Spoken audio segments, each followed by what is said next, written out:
Okay, નમસ્કાર ખેડૂત મિત્રો. આપણે આવી ગયા છીએ ગોવાભાઈના ખેતરે ખોડિયાલ એગ્રોથી નેનાવાટુ ખારાખોડા. તો આપણે બાજરીની વિઝિટમાં આવી ગયા છે. બાજરી એમને આપી હતી 21-22 પેસિફિકા. તો એમને એના વિશે કેવું રિઝલ્ટ છે, કેવી બાજરી છે, કેવો દોણો છે અને કેવું એને કરેણું હોય એના વિશે એમનું પૂછીશું. એ સંતોષ છે કે નહીં અને એ બાજરી કરાય કે નહીં, બીજા કિસાનોને શું સંદેશ આપે છે. ઓકે, નમસ્કાર. તો આ બાજરીનું કરેણું જુઓ તો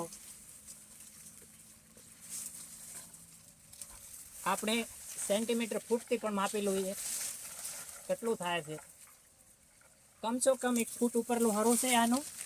પછી હાઈટ જોઈ લઈએ, હાઈટ કેટલી છે. આ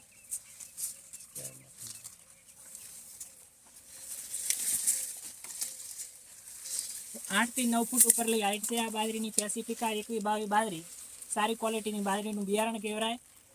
તો એમને ગોવાભાઈને પૂછીએ કે શું કહેવા માગે છે આ બાજરી વિશે. નમસ્કાર ગોવાભાઈ, આ બાજરી વિશે તમે શું સંતોષ છો? કેવી બાજરી છે, કેવી લાગી કરેણું? બીજું બાજરી સારી છે, જે કરેણો સારો છે, ફૂટ ઉપરનો છે. પછી હાઈટમાં 8 થી 9 ફૂટ છે. તો બીજા કિસાનોને તમે શું કેવા સંદેશો આપો છો આ બાજરી વિશેનો? કે બાજરી આ કરાય, ડોકો સારો છે અને દણામે પણ સારો છે. એમાં હવામાનથી પણ વાયરાથી પણ પડતી નથી. હજી બધી વાયરાથી પણ પડી નથી. એટલો વરસાદ વાયરો આવ્યો એનો ભેગો પણ તે છતાં પણ બાજરી એક જગ જો કોઈ પડી નથી. કોઈ પડી નથી, હજી સારી થઈ નથી. 8-9 ફૂટ હોવા છતાં પણ. Okay, thank you.